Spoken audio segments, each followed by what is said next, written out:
Assalamualaikum warahmatullahi wabarakatuh. Selamat datang di channel DKN Horor. Di video kali ini kita akan menceritakan cerita horor yang berjudul Kisah Misteri Hantu Jeruk Purut.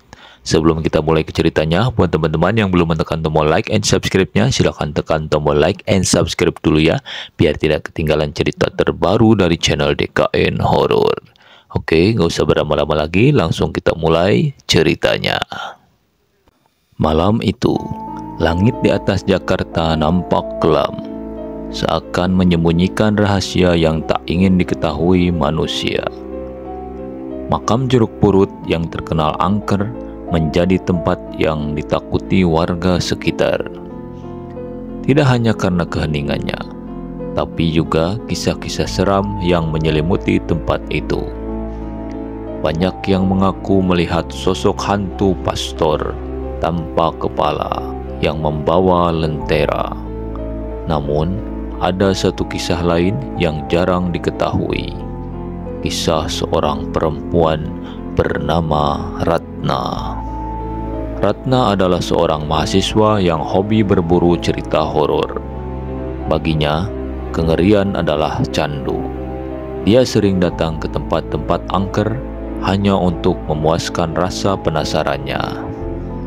Ketika mendengar tentang legenda makam Jeruk Purut, dia langsung memutuskan untuk pergi ke sana. Tidak peduli dengan peringatan dari teman-temannya. Ratna memulai perjalanan dengan seorang temannya, Andi, seorang skeptis yang tak percaya hal-hal mistis. "Ini semua cuma cerita buat takutin orang, Ratna," kata Andi sambil tertawa saat mereka memasuki area makam. Malam itu, angin dingin bertiup, membawa aroma tanah basah dan daun kering. Lentera kecil yang mereka bawa hanya mampu menerangi beberapa langkah ke depan. Ratna membawa kamera, berharap merekam sesuatu yang tak kasat mata. Mereka memulai menjelajahi makam, menyusuri jalan setapak yang penuh dengan batu nisan tua. Di salah satu sudut, mereka menemukan sebuah nisan besar dengan ukiran yang sudah pudar. Di atasnya terdapat tulisan samar, "Di sini bersemayam Nyai Sundari yang mati karena pengkhianatan." Ratna merasa ada sesuatu yang aneh. Udara di sekitar makam itu terasa lebih berat, dan suara jangkrik mendadak hilang. Namun, Andi tetap santai. "Ini cuman sugesti, Ratna. Santai aja, jangan paranoid," katanya. Tapi Ratna merasa ada sesuatu yang mengawasi mereka. Saat Ratna sedang merekam, dia mendengar suara perempuan menangis pelan. Dia menoleh ke arah Andi, tetapi Andi tampak tidak mendengarnya. Andi, kamu dengar sesuatu? Dengar itu nggak?" tanya Ratna. Andi menggeleng, namun ekspresinya mulai berubah. Tiba-tiba, suara itu semakin jelas, seolah datang dari belakang mereka. Ratna memutar kamera ke arah suara dan melihat sesuatu bayangan seorang perempuan berdiri di balik pohon jeruk tua. Perempuan itu mengenakan kebaya putih yang robek-robek, dengan rambut panjang menjuntai menutupi wajahnya. Andi yang melihat sosok itu langsung membeku. Kita harus pergi, Ratna. Kita harus pergi," katanya dengan nada panik dan ketakutan. Tapi Ratna justru mendekat. Dia merasa tubuhnya seperti ditarik oleh kekuatan yang tidak bisa dilawan. Ketika dia melangkah lebih dekat, perempuan itu mengangkat wajahnya. Wajahnya pucat dengan mata kosong yang mengalirkan darah. Andi menarik tangan Ratna, memaksanya untuk berlari. Namun, suara perempuan itu menggema di telinga mereka.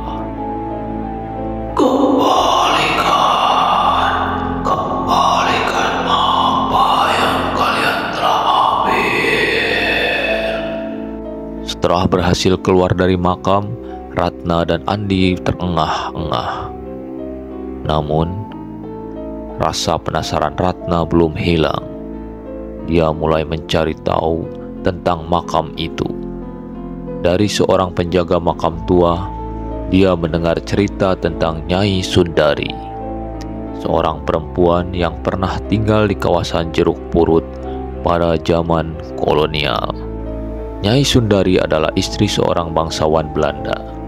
Dia dibunuh dengan kejam oleh suaminya sendiri karena tuduhan perselingkuhan yang tidak pernah dia lakukan. Sebelum meninggal, dia mengutuk siapapun yang memasuki makamnya dengan niat buruk. Dia tak pernah tenang, Nona. Dia masih mencari keadilan, kata penjaga makam itu dengan suara bergetar. Ratna semakin penasaran. Dia memutuskan untuk kembali ke makam. Kali ini sendirian. Dia ingin mengetahui lebih banyak tentang Nyai Sundari. Namun, keputusan itu menjadi awal dari mimpi buruk yang tak pernah dia bayangkan. Malam berikutnya, Ratna kembali ke makam Jeruk Purut. Kali ini, dia membawa bunga mawar putih sebagai bentuk penghormatan. Saat tiba di makam Nyai Sundari, dia menaruh bunga itu di atas nisan. "Saya di sini untuk mendengar cerita Anda, Nyai," bisiknya. Angin berhembus kencang, membuat rambut Ratna berkibar. Tiba-tiba, dia mendengar suara langkah kaki mendekat. Dia menoleh, tetapi tidak melihat siapapun. Saat dia berbalik ke arah nisan, sosok Nyai Sundari sudah berdiri di depannya. Kali ini, wajahnya penuh amarah. "Kamu ingin tahu? Maka kamu harus merasakan," teriak Nyai Sundari. Tiba-tiba, Ratna merasakan tubuhnya membeku. Dia tak bisa bergerak, tidak bisa berteriak. Dalam sekejap, dia melihat kilasan-kilasan masa lalu Nyai Sundari, pengkhianatan, darah, dan kutukan. Ketika Ratna sadar, dia sudah berada di luar makam. Namun, ada sesuatu yang berubah. Ia merasa ada yang mengikutinya, bayangan gelap yang selalu ada di sudut matanya. Ratna mencoba melupakan pengalaman itu, tapi teror terus menghantuinya. Setiap malam, dia mendengar suara tangisan dan jeritan. Dia juga mulai melihat bayangan Nyai Sundari di cermin, di jendela, bahkan di mimpinya. Andi yang khawatir memutuskan untuk membantu Ratna. Mereka kembali ke penjaga makam untuk meminta solusi. Penjaga itu memberi mereka sebuah ritual pembersihan, tapi memperingatkan bahwa konsekuensinya bisa fatal. Malam itu, mereka melakukan ritual di makam Nyai Sundari. Namun, sesuatu berjalan salah. Bayangan Nyai Sundari muncul dengan amarah yang lebih besar. "Kalian tidak akan pernah lepas dariku," jeritan Nyai Sundari. Andi terseret ke dalam bayangan gelap itu, sementara Ratna hanya bisa berteriak. Saat fajar menyingsing, Ratna ditemukan tergeletak di makam dengan mata kosong, tidak bisa berbicara. Andi tak pernah ditemukan. Warga sekitar percaya bahwa Nyai Sundari telah mengambil nyawa mereka sebagai bagian dari kutukan. Ratna kini dirawat di rumah sakit jiwa. Tapi setiap malam dia terus berteriak, "Kembalikan, kembalikan apa yang telah diambil."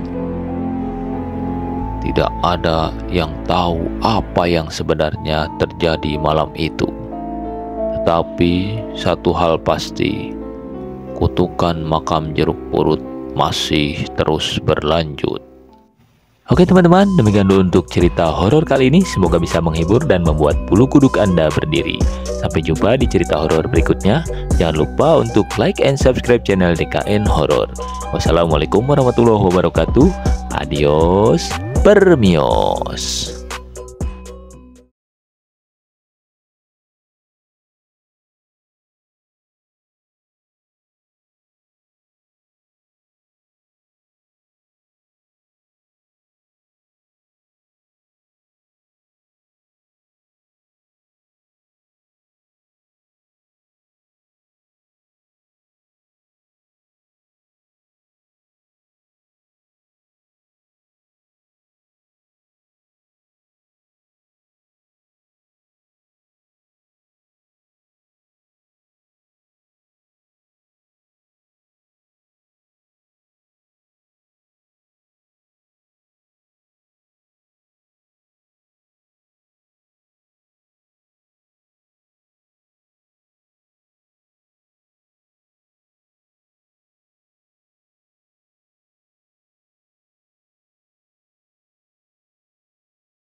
Oke teman-teman, demikian dulu untuk cerita horor kali ini. Semoga bisa menghibur dan membuat bulu kuduk Anda berdiri.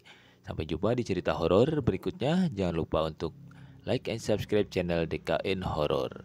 Wassalamualaikum warahmatullahi wabarakatuh. Adios, permios.